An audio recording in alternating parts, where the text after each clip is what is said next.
Simplified GS English के online tutorial में आप सभी का बहुत बहुत स्वागत है दोस्तों। आज हम बात करने जा रहे हैं एक और पोएम की, और पोएम का नाम है आपका कीपिंग क्वाइट। दोस्तों कीपिंग क्वाइट पोएम हमने पढ़ी थी पहले, और कीपिंग क्वाइट में हमको पता है इसमें जो पोएट है वो ये कहना चाह रहा है कि आपको अपने आप को इंट्रोस्पेक्ट भी करना चाहिए। लोग दुनिया में अपने अपने काम में लगे हुए हैं, उनको अपने आप को सोचने का मौका ही नहीं है। तो वो आपसे ये मैसेज देना चाहता है कि थोड़ी देर के लिए रुको आप और खुद के बारे में सोचो कि आप ये दौड़ भाग जो कर रहे हो, युद्ध की तैयारियां कर रहे हो और भी एक्टिविटी कर रहे हो। कुछ लोग मछुआरे जो हैं वो कहना समुद्र में नमक बना रहे हैं, लेकिन उनके हाथ खराब हो गए हैं, लेकिन उनको हाथ को देखने का भी उनके पास टाइम नहीं है। दोस्तों इसका मतलब ये है कि कुछ समय अपने लिए निकालो, इंट्रोस्पेक्ट करो और आपको रियलाइज़ करो कि वास्तव में हम क्या करने जा रहे हैं। इसी बात को बताने के लिए पोएट ने ये पोएम लिखी है, और पोएम का नाम है कीपिंग क्वाइट। दोस्तों यहाँ पर जो स्ट्रेंजर दे रखा है, नाउ वी विल से लेकर के सडन स्ट्रेंजर्स, इसका हम इसकी एक्सपेंशन पढ़ने जा रहे हैं। और इसमें देखिए सबसे पहले तो आपका रेफरेंस, जो आपको कल भी बताया था कि इसकी 3 स्टेप होती हैं। एक तो आपकी होती है स्टेप रेफरेंस, और दूसरी स्टेप होती है आपकी कंटेक्स्ट, और तीसरी स्टेप जो होती है दोस्तों वो आपकी एक्सप्रेशन की होती है। ठीक है, अब देखिए सबसे पहले रेफरेंस में देखिए, रेफरेंस में वही आपकी लाइनिंग रहेगी, वही वर्ड रहेंगे। The lines have been taken from the poem keeping quite composed by the famous poet Pablo Neruda. कल भी मैंने आपको बताया था कि आपको इसमें दो ही चीज़ों को ज़्यादा ध्यान देना है कि कवि का नाम क्या है और उस कविता का नाम क्या है। और तो कॉमन शब्द आपके रहेंगे, अपन उनको हाईलाइट कर लेते हैं दोबारा से। जैसे देखिए इसमें इम्पोर्टेंट क्या है, ये पोएम का नाम इम्पोर्टेंट है, ये आपको याद रखना है कीपिंग क्वाइट। और एक और इम्पोर्टेंट है आपकी पोएट का नाम पेब्लो नेरुदा। आप चाहो तो ये कहाँ का रहने वाला है वो भी लिख सकते हो अगर आपको जानकारी है तो, अगर जानकारी नहीं है तो कोई बात नहीं। देखिए दोस्तों यहाँ पर आपने ये लिख दी रेफरेंस, इसके बाद देखिए इसका कंटेक्स्ट देखिए। कंटेक्स्ट में वो बात आती है कि इस पोएम में वास्तव में बात क्या कहना चाहता है कवि, मेन थीम क्या है, वो हम कंटेक्स्ट में लिखते हैं। देखिए कंटेक्स्ट में क्या लिख रहा है, in the lines the poet is describing the need. In the lines इन लाइनों में द पोएट इज डिस्क्राइबिंग, यानी पोएट जो है वो डिस्क्राइब कर रहा है, वर्णन कर रहा है। किसका वर्णन कर रहा है? द नीड, यानी आवश्यकता। नीड का मतलब क्या हुआ? आवश्यकता। किस बात की आवश्यकता? टू मेंटेन पीस, कि भाई कुछ शांति बनाए रखो। आप युद्ध की तैयारी कर रहे हो, कुछ ऊधम उत्पाद करते ही रहते हो हमेशा, कुछ ना कुछ इंजन चल रहे हैं, बड़े बड़े, उसमें इंजन शब्द भी आया है, बड़े बड़ी फैक्ट्रियों के इंजन चल रहे हैं, बड़े बड़े व्हीकलों के इंजन चल रहे हैं और शोरगुल हो रहा है, कुछ शांति भी तो करो। तो इसलिए वो describe the need of to maintain peace around the world, इस पूरे संसार में थोड़ा देर के लिए शांति तो करो। The poet wants us to keep silent. अब कवि हमसे क्या चाहता है कि हम साइलेंट रहें। क्या रहें? साइलेंट।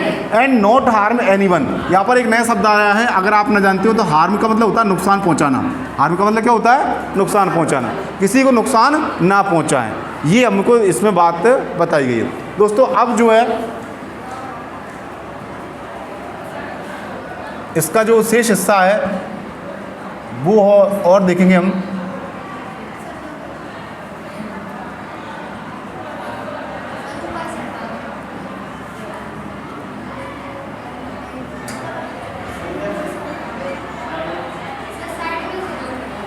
हाँ, इसमें ये आपका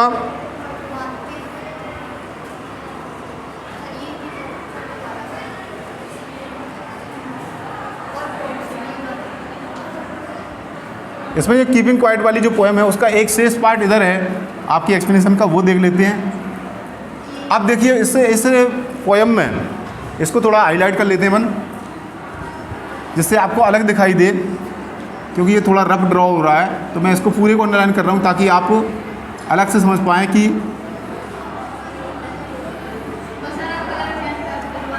देखिए दोस्तों, इन दी लाइन्स, यानी इन लाइनों में the poet is asking, poet जो है वो आपसे कह रहा है टू स्टॉप, यानी रुकिए। स्टॉप का मतलब रुकिए।